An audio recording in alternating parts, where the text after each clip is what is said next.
ओम गणगणपते नमः। ओम गणगणपते नमः।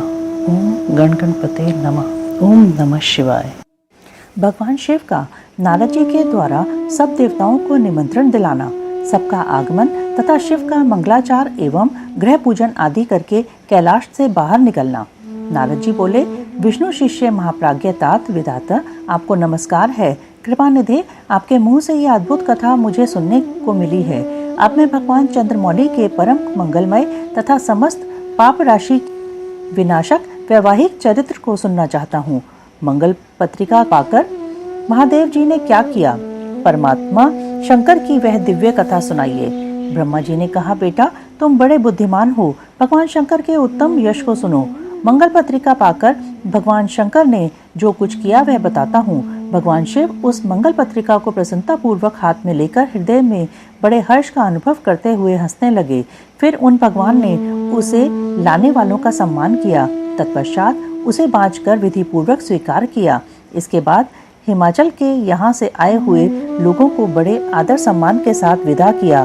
तदंतर उन मुनियों से कहा, आप लोगों ने मेरे शुभ कार्य का भली भांति संपादन किया। अब मैंने विवाह स्वीकार कर लिया है, अतः आप लोगों को मेरे विवाह में आना चाहिए। भगवान शंकर का यह वचन सुनकर वे ऋषि बड़े प्रसन्न हुए और उन्हें प्रणाम एवं उनकी परिक्रमा करके अपने परम सौभाग्य की सराहना करते हुए अपने धाम को चले गए। तदंतर महालीला करने वाले देवेश्वर भगवान शंभु ने लोकाचार का सहारा ले तत्काल ही तुम्हारा स्मरण किया। तुम अपने सौभाग्य की प्रशंसा करते हुए बड़ी प्रसन्नता के साथ वहां आए और मस्तक झुका प्रणाम कर हाथ जोड़ विनीत भाव से खड़े हो गए। तब भगवान शिव ने कहा, नारद, तुम्हारे उपदेश से देवी पार्वती ने बड़ी भारी तपस्या की और उससे संतुष्ट होकर मैंने उन्हें यह वर दिया कि मैं पति रूप से तुम्हारा पाणी ग्रहण करूंगा। पार्वती की भक्ति देखकर मैं उनके वश में हो गया हूँ, इसलिए उनके साथ विवाह करूंगा। सप्तर्षियों ने लग्न का साधन और शोधन कर दिया है, अतः आज से 7वें दिन मेरा विवाह होगा। उस अवसर पर लौकिक रीति का आश्रय ले मैं महान उत्सव करूंगा। मुने, तुम विष्णु आदि सब देवताओं, मुनियों और सिद्धों को तथा अन्य लोगों को भी मेरी ओर से निमंत्रित करो। सब लोग मेरे शासन की गुरुता को समझकर प्रसन्नता और उत्साह के साथ सब प्रकार से सज धज कर स्त्री पुत्रों को साथ लिए यहाँ आएं। ब्रह्मा जी कहते हैं, मुने, भगवान शंकर की इस आज्ञा को शिरोधार्य करके तुमने शीघ्र ही सर्वत्र जाकर उन सबको निमंत्रण दे दिया। तत्पश्चात शंभु के पास आकर उनकी आज्ञा के अनुसार तुम वहीं ठहर गए। भगवान शिव भी उन सब देवताओं के आगमन की उत्कंठा पूर्वक प्रतीक्षा करते हुए अपने गणों के साथ वहीं रहे। उनके सभी गण संपूर्ण दिशाओं में नाचते हुए वहां बड़ा भारी उत्सव मना रहे थे। इसी बीच में भगवान विष्णु सुंदर वेश धारण किए अपनी पत्नी और दल बल के साथ शीघ्र ही कैलाश पर्वत पर आए और भक्ति भाव से भगवान शिव को प्रणाम करके उनकी आज्ञा पाकर प्रसन्नता पूर्वक उत्तम स्थान में ठहर गए। इसी प्रकार मैं अपने गणों के साथ स्वतंत्रता पूर्वक शीघ्र ही कैलाश गया और भगवान शंभु को प्रणाम करके अपने सेवकों सहित सानंद वहां ठहरा। तदंतर इंद्र आदि लोकपाल और उनकी स्त्रियां आवश्यक सामान के साथ खूब सज धज कर वहां आईं। वे सब के सब उत्सव मना रहे थे। तत्पश्चात मुनि, नाग, सिद्ध, उपदेवता तथा अन्य लोग भी निमंत्रित हो उत्सव मनाते हुए वहां आए। उस समय महेश्वर ने वहां आए हुए सब देवता आदि का पृथक पृथक सहर्ष स्वागत सत्कार किया। फिर तो कैलाश पर्वत पर बड़ा अद्भुत और महान उत्सव होने लगा। देवांगनाओं ने उस अवसर पर यथा योग्य नृत्य आदि किया। विष्णु आदि जो देवता भगवान शंभु की वैवाहिक यात्रा संपन्न कराने के लिए इस समय वहां आए थे, वे सब यथास्थान ठहर गए। भगवान शिव की आज्ञा पाकर सब लोग उनके प्रत्येक कार्य को अपना ही कार्य समझकर नियंत्रित रूप से करने लगे और इसे शिव की सेवा मानने लगे। उस समय सातों मातृकाएं वहां बड़ी प्रसन्नता के साथ शिव को यथा योग्य आभूषण पहनाने लगीं। मुनि श्रेष्ठ परमेश्वर भगवान शिव का जो स्वाभाविक वेश था, वही उनकी इच्छा से उनके लिए आभूषण की सामग्री बन गया। उस समय चंद्रमा स्वयं उनके मुकुट के स्थान पर जा विराजे। उनका जो सुंदर ललाटवर्ती तीसरा नेत्र था, वही शुभ तिलक बन गया। मुने, कानों के आभूषणों के रूप में जो 2 सर्प बताए गए हैं, वे नाना प्रकार के रत्नों से युक्त 2 कुंडल बन गए। अन्यान्य अंगों में स्थित सर्प उन अंगों के अति रमणीय नाना रत्नमय आभूषण हो गए। उनके शरीर में जो भस्म लगा हुआ था वही चंदन आदि का अंगराग बन गया, और उनके जो गजचर्म आदि परिधान थे वे सुंदर दिव्य दुकूल बन गए। इस प्रकार उनका रूप इतना सुंदर हो गया कि उसका वर्णन करना कठिन है। वे साक्षात ईश्वर तो थे ही, उन्होंने पूरा पूरा ऐश्वर्य प्राप्त कर लिया। तदंतर समस्त देवता, यक्ष, दानव, नाग, पक्षी, अप्सरा और महर्षिगण मिलकर भगवान शिव के समीप गए और महान उत्सव मनाते हुए प्रसन्नता पूर्वक उनसे बोले, महादेव, महेश्वर, अब आप महादेवी गिरिजा को ब्याह लाने के लिए हम लोगों के साथ चलिए, हम पर कृपा कीजिए। तत्पश्चात विज्ञान से प्रसन्न हृदय वाले भगवान विष्णु ने भगवान शंकर को भक्ति भाव से प्रणाम करके उपरोक्त प्रस्ताव के अनुरूप ही बात कही। भगवान विष्णु बोले, शरणागत वत्सल देव महादेव प्रभु, आप अपने भक्तजनों का कार्य सिद्ध करने वाले हैं, अतः मेरा एक निवेदन सुनिए। कल्याणकारी शंभो, आप ग्रहम सूत्रोक्त विधि के अनुसार गिरिराज कुमारी पार्वती देवी के साथ अपने विवाह का कार्य कराइए। आपके द्वारा विवाह की विधि का संपादन होने पर वही लोक में सर्वत्र विख्यात हो जाएगी। अतः नाथ, आप कुल धर्म के अनुसार पूर्वक मंडप स्थापन और नांदी मुख श्राद्ध कराइए तथा लोक में अपने यश का विस्तार कीजिए। ब्रह्मा जी कहते हैं, नारद, भगवान विष्णु के ऐसा कहने पर लोकाचार परायण परमेश्वर शंभु ने विधि पूर्वक सब कार्य किया। उन्होंने सारा अभ्युदय कार्य कराने के लिए मुझको ही अधिकार दे दिया था। अतः वहाँ मुनियों को साथ ले मैंने आदर और प्रसन्नता के साथ वह सब कार्य संपन्न किया। महामुने, उस समय कश्यप, अत्रि, वशिष्ठ, गौतम, भागुरी, गुरु, कर्ण, बृहस्पति, शक्ति, जमदग्नि, पराशर, मार्कंडेय, शिलापाक, अरुणपाल, अकृतश्रम, अगस्त्य, च्यवन, गर्ग, शिलाद, दधीचि, उपमन्यु, भरद्वाज, अकृतवृण, पिपलाद, कुशिक, कौत्स तथा शिष्यों सहित व्यास, ये और दूसरे बहुत से ऋषि जो भगवान शिव के समीप आए थे, मेरी प्रेरणा से विधि पूर्वक वहाँ अभ्युदय कर्म कराने लगे। वे सबके सब वेदों के पारंगत विद्वान थे। अतः वेदोक्त विधि से वैवाहिक मंगलाचार करके ऋग्वेद, यजुर्वेद और सामवेद के विविध उत्तम सूक्तों द्वारा महेश्वर की रक्षा करने लगे। उन सब ऋषियों ने बड़ी प्रसन्नता के साथ बहुत से मंगल कार्य कराए। मेरी और शंभु की प्रेरणा से उन्होंने विघ्नों की शांति के लिए प्रीति पूर्वक ग्रहों का और समस्त मंडलवर्ती देवताओं का पूजन किया। वह सब लौकिक वैदिक कर्म यथोचित रीति से करके भगवान शिव बहुत संतुष्ट हुए और उन्होंने प्रसन्नता पूर्वक ब्राह्मणों को प्रणाम किया। तदंतर वे सर्वेश्वर महादेव देवताओं और ब्राह्मणों को आगे करके उस गिरिश्रेष्ठ कैलाश से पूर्वक निकले। कैलाश से बाहर जाकर देवताओं और ब्राह्मणों के साथ भगवान शंभु, जो नाना प्रकार की लीलाएं करने वाले हैं, सानंद खड़े हो गए। उस समय वहां महेश्वर के संतोष के लिए देवता आदि ने मिलकर बहुत बड़ा उत्सव मनाया। बाजे बजे तथा गान और नृत्य हुए। शिव का बारात लेकर हिमालयपुरी की ओर प्रस्थान। ब्रह्मा जी कहते हैं, मुने, तदंतर भगवान शंभु ने नंदी आदि सब गणों को अपने साथ हिमाचलपुरी को चलने की प्रसन्नता पूर्वक आज्ञा देते हुए कहा, तुम लोग थोड़े से गणों को यहाँ रखकर शेष सभी लोग मेरे साथ बड़े उत्साह और आनंद से युक्त हो गिरिराज हिमवान के नगर को चलो। फिर तो भगवान की आज्ञा पाकर गणेश्वर, शंकर, केकराक्ष, विकृत, विशाख, पारिजात, विकृतानन, दुदुम्ब, कपाल, संधारक, कंदुक, कुंडक, विष्टम्भ, पिप्पल, सनादक, आवेशन, कुंड, पर्वतक, चंद्रतापन, काल, कालक, महाकाल, अग्निक, अग्निमुख, आदित्य मूर्धा, धनावय, सना, कुदुम,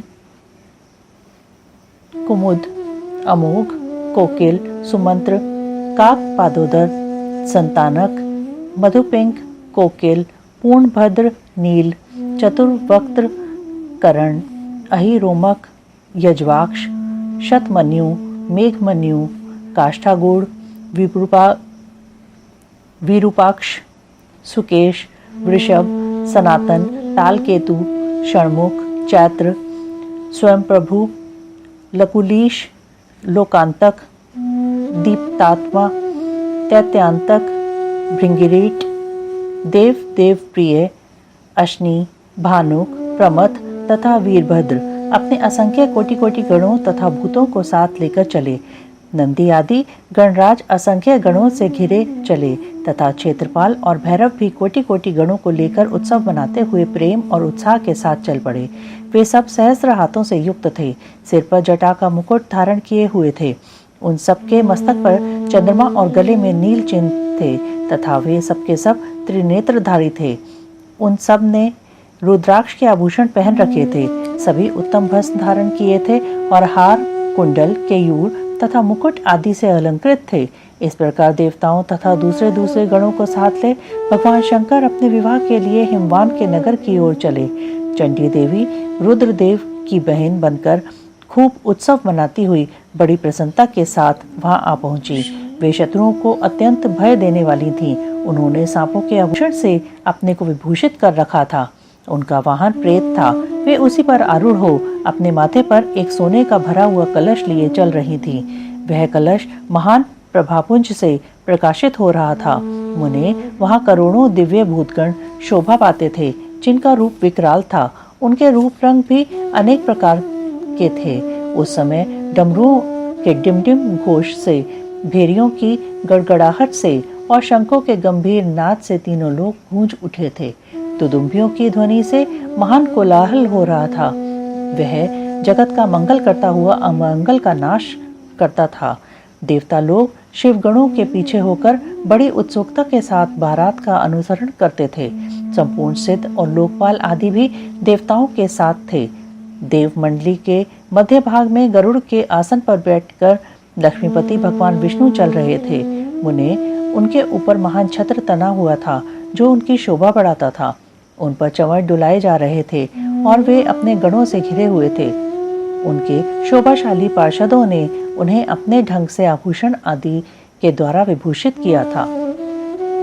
इसी प्रकार मैं भी मूर्तिमान वेदों, शास्त्रों, पुराणों, आगमों, सनकादि महासिद्धों, प्रजापतियों, पुत्रों तथा अन्य परिजनों के साथ मार्ग में चलता हुआ बड़ी शोभा पा रहा था और शिव की सेवा में तत्पर था।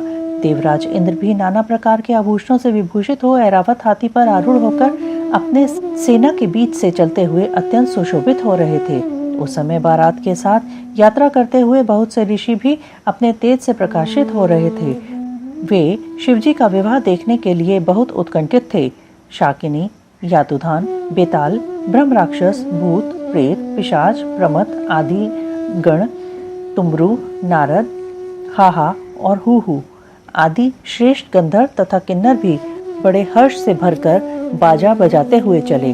संपूर्ण जगन माताएं, सारी देव कन्याएं, गायत्री, सावित्री, लक्ष्मी और अन्य देवांगनाएं, ये तथा दूसरी देव पत्नियां जो संपूर्ण जगत की माताएं हैं, शंकर जी का विवाह है, यह सोचकर बड़ी प्रसन्नता के साथ उसमें सम्मिलित होने के लिए गईं। वेदों, शास्त्रों, सिद्धों और महर्षियों द्वारा जो साक्षात धर्म का स्वरूप कहा गया है तथा जिसकी अंग कांति शुद्ध स्फटिक के समान उज्जवल है, वह सर्वांग सुंदर वृषभ भगवान शिव का वाहन है। धर्मवत्सल महादेव जी उस वृषभ पर आरूढ़ हो सबके साथ यात्रा करते हुए बड़ी शोभा पा रहे थे। देवर्षियों के समुदाय उनकी सेवा में उपस्थित थे। इन सब देवताओं और महर्षियों के एकत्र हुए समुदाय से महेश्वर की बड़ी शोभा हो रही थी। उनका बहुत श्रृंगार किया गया था। वे शिवा का पाणी ग्रहण करने के लिए हिमालय के भवन को जा रहे थे। नारद इस प्रकार बारात की यात्रा संबंधी उत्तम उत्सव से युक्त शंभु का चरित्र कहा गया। अब हिमालय नगर में जो सुंदर वृतांत घटित हुआ उसे सुनो। हिमवान द्वारा शिव की बारात की अगवानी तथा सबका अभिनंदन एवं वंदन। मीना का नारद जी को बुलाकर उनसे बारातियों का परिचय पाना तथा शिव और उनके गणों को देखकर भय से मूर्छित होना। ब्रह्मा जी कहते हैं, तदंतर भगवान शिव ने नारद जी को हिमाचल के घर भेजा। वे वहां की विलक्षण सजावट देखकर दंग रह गए। विश्वकर्मा ने जो विष्णु, ब्रह्मा और समस्त देवताओं तथा नारद आदि ऋषियों के चेतन से प्रतीत होने वाली मूर्तियां बनाई थी, उन्हें देखकर देवर्षि नारद चकित हो उठे। तत्पश्चात हिमाचल ने देवर्षि को बारात बुला लाने के लिए भेजा। साथ ही उस बारात की अगवानी के लिए मैनाक आदि पर्वत भी गए। तदंतर विष्णु आदि देवताओं तथा आनंदित हुए अपने गणों के साथ भगवान शिव हिमालय नगर के समीप सानंद आ पहुँचे। गिरिराज हिमवान ने जब यह सुना कि सर्वव्यापी शंकर मेरे नगर के निकट आ पहुँचे हैं, तब उन्हें बड़ी प्रसन्नता हुई। तदंतर उन्होंने बहुत सा सामान एकत्र करके पर्वतों और ब्राह्मणों को महादेव जी के साथ वार्तालाप करने के लिए भेजा। स्वयं भी बड़ी भक्ति के साथ वे प्राण प्यारे महेश्वर का दर्शन करने के लिए गए। उस समय उनका हृदय अधिक प्रेम के कारण द्रवित हो रहा था और वे प्रसन्नता पूर्वक अपने सौभाग्य की सराहना करते थे। उस समय समस्त देवताओं की सेना को उपस्थित देख हिमवान को बड़ा विस्मय हुआ और वे अपने को धन्य मानते हुए उनके सामने गए। देवता और पर्वत एक दूसरे से मिलकर बहुत प्रसन्न हुए और अपने आप को कृतकृत्य मानने लगे। महादेव जी को सामने देखकर हिमालय ने उन्हें प्रणाम किया। साथ ही समस्त पर्वतों और ब्राह्मणों ने भी सदाशिव की वंदना की। वे वृषभ पर आरूढ़ थे। उनके मुख पर प्रसन्नता छा रही थी। वे नाना प्रकार के आभूषणों से विभूषित थे और अपने दिव्य अंगों के लावण्य से संपूर्ण दिशाओं को प्रकाशित कर रहे थे। उनका श्रीअंग अत्यंत महीन, नूतन और सुंदर रेशमी वस्त्र से सुशोभित था। उनके मस्तक का मुकुट उत्तम रत्नों से जटित होने के कारण बड़ी शोभा पा रहा था। वे अपनी पावन प्रभा का प्रसार करते हुए हंस रहे थे। उनका प्रत्येक अंग भूषण बने हुए सर्पों से युक्त था तथा उनकी अंग कांति बड़ी अद्भुत दिखाई देती थी। दिव्य कांति से संपन्न उन महेश्वर की सुरेश्वर गण हाथ में चमर लिए सेवा कर रहे थे। उनके बाएं भाग में भगवान विष्णु थे और दाहिने भाग में मैं था। पीछे देवराज इंद्र थे और अन्य देवता आदि भी पीछे तथा अगल बगल में विद्यमान थे। नाना प्रकार के देवता आदि उन लोक कल्याणकारी भगवान शंकर की स्तुति करते जाते थे। उन्होंने स्वेच्छा से ही दिव्य शरीर धारण कर रखा था।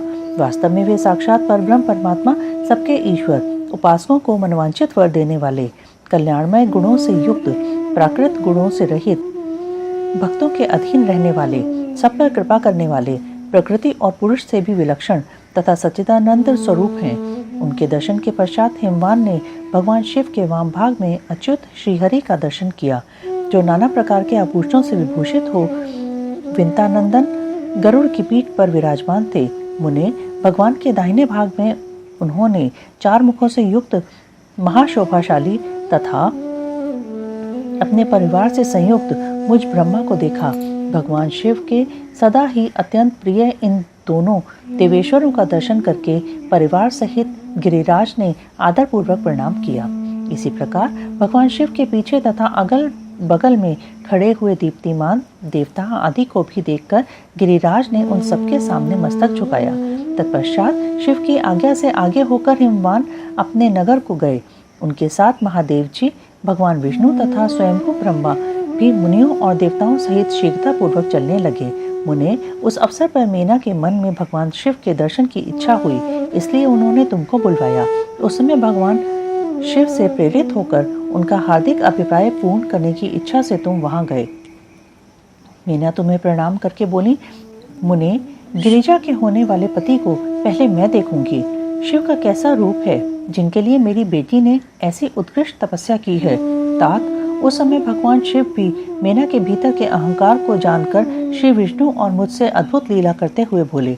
शिव ने कहा, तात आप दोनों मेरी आज्ञा से देवताओं सहित अगल बगल होकर गिरिराज के द्वार पर चलिए, हम पीछे से आएंगे। यह सुनकर भगवान श्री हरि ने सब देवताओं को बुलाकर वैसा करने के लिए कहा। शिव के चिंतन में तत्पर रहने वाले समस्त देवताओं ने शीघ्र वैसी ही व्यवस्था करके उत्सुकता पूर्वक वहां से पृथक पृथक यात्रा की। मुने, मीना अपने मकान के सबसे ऊपर भवन में तुम्हारे साथ खड़ी थी। उस समय भगवान विश्वेश्वर ने अपने को ऐसी वेशभूषा में दिखाया जिससे मीना के हृदय में ठेस पहुंचे। सबसे पहले बारात के जुलूस में विविध वाहनों पर विराजित खूब सजे धजे बाजे गाजे के साथ पताकाएं फहराते हुए वसु आदि गंधर्व आए। फिर मणिग्रीवादी यक्ष, तदंतर क्रम से यमराज, निकृति, वरुण, वायु, कुबेर, ईशान, देवराज, इंद्र, चंद्रमा, सूर्य, भृगु आदि मुनीश्वर तथा ब्रह्मा आए। ये सब उत्तरोत्तर एक से एक विशेष सुंदर शोभामय रूप गुण से संपन्न थे। इनमें से प्रत्येक दल के स्वामी को देखकर मीना पूछती थी कि क्या ये ही शिव हैं? नारद जी कहते यह तो शिव के सेवक हैं। मीना यह सुनकर बड़ी प्रसन्न होती और हर्ष में भरकर मन ही मन कहती, ये उनके सेवक ही जब इतने सुंदर हैं तब वे सबके स्वामी शिव तो पता नहीं कितने सुंदर होंगे। इसी बीच में वहां भगवान विष्णु पधारे। वे संपूर्ण शोभा से संपन्न श्रीमान, नूतन जलधर के समान श्याम तथा 4 भुजाओं से संयुक्त थे। उनका लावण्य करोड़ों कंदर्पों को लज्जित कर रहा था। वे पीतांबर धारण करके अपनी सहज प्रभा से प्रकाशित हो रहे थे। उनके सुंदर नेत्र प्रफुल्ल कमल की शोभा को छीन लेते थे। उनकी आकृति से शांति बरस रही थी। पक्षीराज गरुड़ उनके वाहन थे। शंख चक्र आदि लक्षणों से युक्त, मुकुट आदि से विभूषित, वक्षस्थल में श्रीवत्स का चिन्ह धारण किए वे लक्ष्मीपति विष्णु अपने अपरमेय प्रभापुंज से प्रकाशमान थे।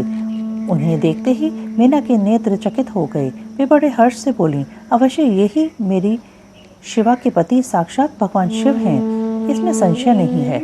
मैं तुम भी लीला करने वाले ही ठहरे। अतः मीना की यह बात सुनकर उनसे बोले, देवी ये शिवा के पति नहीं है, अपितु भगवान केशव हरि हैं। भगवान शंकर के संपूर्ण कार्यों के अधिकारी तथा उनके प्रिय हैं। पार्वती के पति जो दूल्हा शिव हैं, उन्हें इनसे भी बढ़कर समझना चाहिए। उनकी शोभा का वर्णन मुझसे नहीं हो सकता। वे ही संपूर्ण ब्रह्मांड के अधिपति, सर्वेश्वर तथा स्वयं प्रकाश परमात्मा है।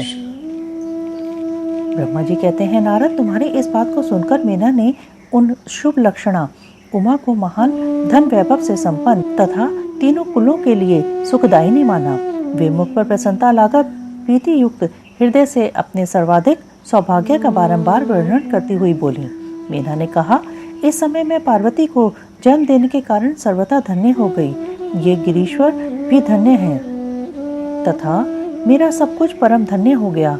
जिन जिन अत्यंत तेजस्वी देवताओं और देवेश्वरों का मैंने दर्शन किया है, इन सबके जो पति हैं वे मेरी पुत्री के पति होंगे। उसके सौभाग्य का क्या वर्णन किया जाए। भगवान शिव को पति रूप में पाने के कारण पार्वती के सौभाग्य का 100 वर्षों में भी वर्णन नहीं किया जा सकता। ब्रह्मा जी कहते हैं, नारद मीना ने प्रेम पूर्ण हृदय से जो ही उपरोक्त बात कही, त्यों ही अद्भुत लीला करने वाले भगवान रुद्र सामने आ गए। तात उनके सभी गण अद्भुत तथा मीना के अहंकार को चूर्ण करने वाले थे। भगवान शिव अपने आप को माया से निर्लिप्त एवं निर्विकार दिखाते हुए वहां आए। मुने उन्हें आया जान तुमने मीना को शिवा के पति का दर्शन कराते हुए उनसे इस प्रकार कहा, सुंदरी देखो ये साक्षात भगवान शंकर हैं, जिनकी प्राप्ति के लिए शिवा ने वन में बड़ी भारी तपस्या की थी। तुम्हारे ऐसा कहने पर मीना ने बड़ी प्रसन्नता के साथ अद्भुत आकार वाले भगवान महेश्वर की ओर देखा। वो स्वयं तो अद्भुत थे ही, उनके अनुचर भी बड़े अद्भुत थे। इतने में ही रुद्रदेव की परम अद्भुत सेना भी आ पहुंची, जो भूत प्रेत आदि से संयुक्त तथा नाना गणों से संपन्न थी। उनमें से कितने ही बवंडा का रूप धारण करके आए थे, कितने ही पताका की मर्मर ध्वनि के समान शब्द करते थे। किन्हीं के मुंह टेढ़े थे तो कोई अत्यंत कुरूप दिखाई देते थे। कुछ बड़े विकराल थे, किन्हीं का मुंह दाढ़ी मूछों से भरा हुआ था। कोई लंगड़े थे तो कोई अंधे, कोई दंड और पाश धारण किए हुए थे तो किन्हीं के हाथों में मुदगर थे। कितने ही अपने वाहनों को उल्टे चला रहे थे। कोई सींग, कोई डमरू और कोई गोमुख बजाते थे। गणों में से कितने के तो मुंह ही नहीं थे, कितनों के मुख पीठ की ओर लगे थे और बहुतों के बहुतेरे मुख थे। इसी तरह कोई बिना हाथ के थे, किन्हीं के हाथ उल्टे लगे थे और कितनों के बहुत से हाथ थे। कितने ही नेत्रहीन थे, किन्हीं के बहुत से नेत्र थे, किन्हीं के सिर ही नहीं थे और किन्हीं के बहुत खराब सिर थे। किन्हीं के कान ही नहीं थे और किन्हीं के बहुत से कान थे। इस तरह सभी गण नाना प्रकार की वेशभूषा धारण किए हुए थे। तात वे विकृत आकार वाले अनेक प्रबल गण बड़े वीर और भयंकर थे। उनकी कोई संख्या नहीं थी। मुने तुमने अंगुली द्वारा रुद्रगणों को दिखाते हुए मीना से कहा, वरानने तुम पहले भगवान हर के सेवकों को देखो, फिर उनका भी दर्शन करना। उन असंख्य भूत प्रेत आदि गणों को देखकर मीना तत्काल भय से व्याकुल हो गई। उन्हीं के बीच में भगवान शंकर भी थे, जो निर्गुण होते हुए भी परम गुणवान थे। वे वृषभ पर सवार थे। उनके 5 मुख थे और प्रत्येक मुख में 3-3 नेत्र थे। उनके सारे अंगों में विभूति लगी हुई थी, जो उनके लिए भूषण का काम देती थी।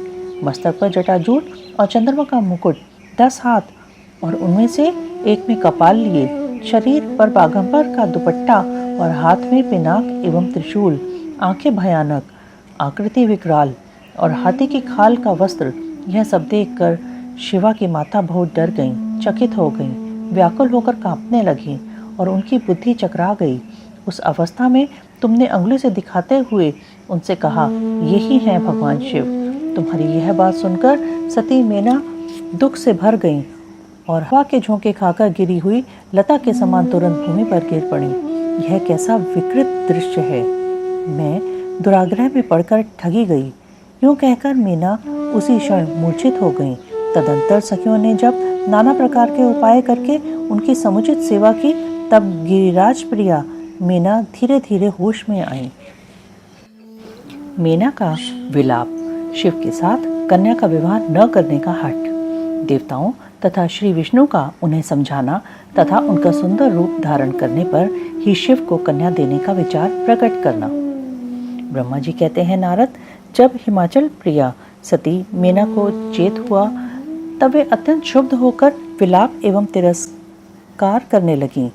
पहले तो उन्होंने अपने पुत्रों की निंदा की, इसके बाद वे तुम्हें और अपनी पुत्री को दुर्वचन सुनाने लगी। मीना बोली, मुने, पहले तो तुमने यह कहा था कि शिवा शिव का वरण करेगी। पीछे मेरे पति हिमवान का कर्तव्य बताकर उन्हें आराधना पूजा में लगाया, परंतु इसका यथार्थ फल क्या देखा गया? विपरीत एवं अनर्थकारी दुर्बुद्धि देवर्षे, तुमने मुझ अधम नारी को सब तरह से ठग लिया। फिर मेरी बेटी ने ऐसा तप किया जो मुनियों के लिए भी दुष्कर है। उसकी उस तपस्या का यह फल मिला जो देखने वालों को भी दुख में डालता है। हाय, मैं क्या करूं, कहां जाऊं? कौन मेरे दुख को दूर करेगा? मेरा कुल आदि नष्ट हो गया, मेरे जीवन का भी नाश हो गया। कहां गए वे दिव्य ऋषि? पाऊं तो मैं उनकी दाढ़ी मूछ नोच लूं। वशिष्ठ की वह तपस्विनी पत्नी भी बड़ी धूर्ता है। वह स्वयं इस विवाह के लिए अगुआ बनकर आई थी। न जाने किन किन के अपराध से इस समय मेरा सब कुछ लुट गया। ऐसा कहकर मीना अपनी पुत्री शिवा की ओर देखकर उसे कटु वचन सुनाने लगी। अरे दुष्ट लड़की, तूने यह कौन सा कर्म किया जो मेरे लिए दुखदायक सिद्ध हुआ? तुझ दुष्टा ने स्वयं ही सोना देकर कांच खरीदा है, चंदन छोड़कर अपने अंगों में कीचड़ का ढेर पोत लिया। हाय हाय, हंस को उड़ाकर तूने पिंजरे में कौवा पाल लिया, गंगा जल को दूर फेंककर कुएं का जल पिया, प्रकाश पाने की इच्छा से सूर्य को छोड़कर यत्नपूर्वक जुगनू को पकड़ा, चावल छोड़कर भूसी खा ली, घी फेंककर मोम के तेल का आदर पूर्वक भोग लगाया, सिंह का आश्रय छोड़कर सियार का सेवन किया, ब्रह्म विद्या छोड़कर कुत्सित गाथा का श्रवण किया। बेटी, तूने घर में रखी हुई यश की मंगलमयी विभूति को दूर हटाकर चिता की अमंगलमयी राख अपने पल्ले बांध ली, क्योंकि समस्त श्रेष्ठ देवताओं और विष्णु आदि परमेश्वरों को छोड़कर अपनी कुबुद्धि के कारण शिव को पाने के लिए ऐसा तप किया। तुझको तेरी बुद्धि को, तेरे रूप को और तेरे चरित्र को भी बारंबार धिक्कार है। तुझे तपस्या का उपदेश देने वाले नारद को तथा तेरी सहायता करने वाली दोनों सखियों को भी धिक्कार है। बेटी, हम दोनों माता पिता को भी धिक्कार है जिन्होंने तुझे जन्म दिया। नारद, तुम्हारी बुद्धि को भी धिक्कार है। सुबुद्धि देने वाले उन सप्तऋषियों को भी धिक्कार है। तुम्हारे कुल को धिक्कार है। तुम्हारी क्रिया दक्षता को भी धिक्कार है तथा तुमने जो कुछ किया उस सब को धिक्कार है। तुमने तो मेरा घर ही जला दिया। यह तो मेरा मरण ही है। ये पर्वतों के राजा आज मेरे निकट न आए। सप्तऋषि लोग स्वयं मुझे अपना मुंह न दिखाएं। इन सब ने मिलकर क्या साधा? मेरे कुल का नाश करा दिया। हाय, मैं बांझ क्यों नहीं हो गई? मेरा गर्भ क्यों नहीं गल गया? मैं अथवा मेरी पुत्री ही क्यों नहीं मर गई? अथवा राक्षस आदि ने भी आकाश में ले जाकर इन्हें क्यों नहीं खा डाला? पार्वती, आज मैं तेरा सिर काट डालूंगी परंतु ये शरीर के टुकड़े लेकर क्या करूंगी। हाय हाय, तुझे छोड़कर कहाँ चली जाऊं, मेरा तो जीवन ही नष्ट हो गया। ब्रह्मा जी कहते हैं, नारद, यह कहकर मीना मूर्छित हो पृथ्वी पर गिर पड़ी। शोक रोष आदि से व्याकुल होने के कारण वे पति के समीप नहीं गईं। देवर्षि उस समय सब देवता क्रमशः उनके निकट गए। सबसे पहले मैं पहुंचा। मुनिश्रेष्ठ, मुझे देखकर तुम स्वयं मीना से बोले। नारद ने कहा, पतिव्रते, तुम्हें पता नहीं है, वास्तव में भगवान शिव का रूप बड़ा सुंदर है। उन्होंने लीला से ऐसा रूप धारण कर लिया है, यह उनका यथार्थ रूप नहीं है। इसलिए तुम क्रोध छोड़कर स्वस्थ हो जाओ, हठ छोड़कर विवाह का कार्य करो और अपनी शिवा का हाथ शिव के हाथों में दे दो। तुम्हारी यह बात सुनकर मीना तुमसे बोली, उठो, यहाँ से दूर चले जाओ, तुम दुष्टों और अधमों की शिरोमणि हो। मीना के ऐसा कहने पर मेरे साथ इंद्र आदि सब देवता एवं दिक्पाल क्रमशः आकर यूं बोले, पितरों की कन्या मैंने, तुम हमारे वचनों को प्रसन्नता पूर्वक सुनो। ये शिव निश्चय ही सबसे उत्कृष्ट देवता हैं और सबको उत्तम सुख देने वाले हैं। आपकी पुत्री के अत्यंत दुस्सह तप को देखकर इन भक्त वत्सल प्रभु ने कृपा पूर्वक उन्हें दर्शन और श्रेष्ठ वर दिया है। यह सुनकर मीना ने देवताओं से कहा, शिव का रूप बड़ा भयंकर है, मैं उन्हें अपनी पुत्री नहीं दूंगी। आप सब देवता प्रपंच करके क्यों मेरी इस कन्या के उत्कृष्ट रूप को व्यर्थ करने के लिए उद्यत हैं। मुनीश्वर, उनके ऐसा कहने पर वशिष्ठ आदि सप्तऋषियों ने वहां आकर यह बात कही, पितरों की कन्या तथा गिरिराज की रानी मैंने, हम लोग तुम्हारा कार्य सिद्ध करने के लिए आए हैं। जो कार्य सर्वथा उचित और उपयोगी है, उसे तुम्हारे हठ के कारण हम विपरीत कैसे मान लें। भगवान शंकर का दर्शन सबसे बड़ा लाभ है। वे दान पात्र होकर स्वयं तुम्हारे घर पधारे हैं। उनके ऐसा कहने पर भी ज्ञान दुर्बला मीना ने उनकी बात मिथ्या कर दी और रुष्ट होकर उनसे कहा, मैं शस्त्र आदि से अपनी बेटी के टुकड़े टुकड़े कर डालूंगी, परंतु उसे शंकर के हाथ में नहीं दूंगी। तुम सब लोग दूर हट जाओ, किसी को मेरे पास नहीं आना चाहिए। ऐसा कह अत्यंत विह्वल हो विलाप करके मीना चुप हो गई। मुने, वहां उनके इस बर्ताव से हाहाकार मच गया। तब हिमालय अत्यंत व्याकुल हो वहां आए और मीना को समझाने के लिए प्रेम पूर्वक तत्व दर्शाते हुए बोले। हिमालय ने कहा, प्रिय मैंने, मेरी बात सुनो, तुम इतनी व्याकुल क्यों हो गई? देखो तो कौन कौन से महात्मा तुम्हारे घर पधारे हैं। तुम इनकी निंदा क्यों करती हो? भगवान शंकर को तुम भी जानती हो, किंतु नाना नाम रूप वाले शंभु के विकट रूप को देखकर घबरा गई हो। मैं शंकर जी को भली भांति जानता हूँ, वे ही सबके प्रतिपालक हैं, पूजनीयों के भी पूजनीय हैं तथा अनुग्रह एवं निग्रह करने वाले हैं। निष्पाप प्राण प्रिय, हट ना करो, मानसिक दुख छोड़ो, सुव्रते शीघ्र उठो और यह सब कार्य करो। पहली बार विकट रूपधारी शंभु ने मेरे द्वार पर आकर जो नाना प्रकार की लीलाएं की थी, मैं उनका आज तुम्हें स्मरण दिला रहा हूँ। उनके उस परम महात्म्य को देख और समझकर उस समय मैंने और तुमने उन्हें कन्या देना स्वीकार किया था। प्रिय, अपनी उस बात को प्रमाण मानकर सार्थक करो। इस बात को सुनकर शिवा की माता मीना हिमालय से बोली, नाथ, मेरी बात सुनिए और सुनकर आपको वैसा ही करना चाहिए। आप अपनी पुत्री पार्वती के गले में रस्सी बांधकर इसे बेखटके पर्वत से नीचे गिरा दीजिए, परंतु मैं इसे हर के हाथ में नहीं दूंगी। अथवा नाथ, अपनी इस बेटी को ले जाकर निर्दयता पूर्वक समुद्र में डुबा दीजिए। गिरिराज, ऐसा करके आप पूर्ण सुखी हो जाइए। स्वामिन, यदि विकट रूपधारी रुद्र को आप अपनी पुत्री देंगे तो मैं निश्चय ही अपना शरीर त्याग दूंगी। मीना ने जब हठ पूर्वक ऐसी बात कही तब पार्वती स्वयं आकर यह रमणीय वचन बोली, माँ, तुम्हारी बुद्धि तो बड़ी शुभकारक है, इस समय विपरीत कैसे हो गई? धर्म का अवलंबन करने वाली होकर भी तुम धर्म को कैसे छोड़ रही हो? ये रुद्रदेव सबकी उत्पत्ति के कारण भूत साक्षात ईश्वर हैं, इनसे बढ़कर दूसरा कोई नहीं है। समस्त श्रुतियों में यह वर्णन है कि भगवान शंभु सुंदर रूप वाले तथा सुखद हैं। कल्याणकारी महेश्वर समस्त देवताओं के स्वामी तथा स्वयं प्रकाश हैं। इनके नाम और रूप अनेक हैं। माताजी, श्री विष्णु और ब्रह्मा आदि भी इनकी सेवा करते हैं। ये सबके अधिष्ठान है, कर्ता, हर्ता और स्वामी हैं। विकारों की इन तक पहुँच नहीं है। ये तीनों देवताओं के स्वामी अविनाशी एवं सनातन हैं। इनके लिए ही सब देवता किंकर होकर तुम्हारे द्वार पर पधारे हैं और उत्सव मना रहे हैं। इससे बढ़कर सुख की बात और क्या हो सकती है। अतः यत्न पूर्वक उठो और जीवन सफल करो। मुझे शिव के हाथ में सौंप दो और अपने गृहस्थाश्रम को सार्थक करो। मुझे परमेश्वर शंकर की सेवा में दे दो। मैं स्वयं तुमसे यह बात कहती हूँ, तुम मेरी इतनी सी ही विनती मान लो। यदि तुम इनके हाथ में मुझे नहीं दोगी तो मैं दूसरे किसी का वरण नहीं करूंगी, क्योंकि जो सिंह का भाग है उसे दूसरों को ठगने वाले सियार कैसे पा सकता है। माँ, मैंने मन, वाणी और क्रिया द्वारा स्वयं हर का वरण किया है, हर का ही वरण किया है। अब तुम्हारी जैसी इच्छा हो वह करो। ब्रह्मा जी कहते हैं, नारद, पार्वती की यह बात सुनकर शैलेश्वर प्रिया मीना बहुत ही उत्तेजित हो गईं और पार्वती को डांटती हुई दुर्वचन कहकर रोने तथा विलाप करने लगी। तदंतर स्वयं मैंने तथा सनकादि सिद्धों ने भी मीना को बहुत समझाया, परंतु वे किसी की बात न मानकर सबको डांटती रहीं। इसी बीच में उनके सुदृढ़ एवं महान हठ की बात सुनकर शिवप्रिय भगवान विष्णु भी तुरंत वहां आ पहुंचे और इस प्रकार बोले। श्री विष्णु ने कहा, देवी, तुम पितरों की मानसी पुत्री एवं उन्हें बहुत ही प्यारी हो, साथ ही गिरिराज हिमालय की गुणवती पत्नी हो। इस प्रकार तुम्हारा संबंध साक्षात ब्रह्मा जी के उत्तम कुल से है। संसार में तुम्हारे सहायक भी ऐसे ही हैं। तुम धन्य हो। मैं तुमसे क्या कहूँ।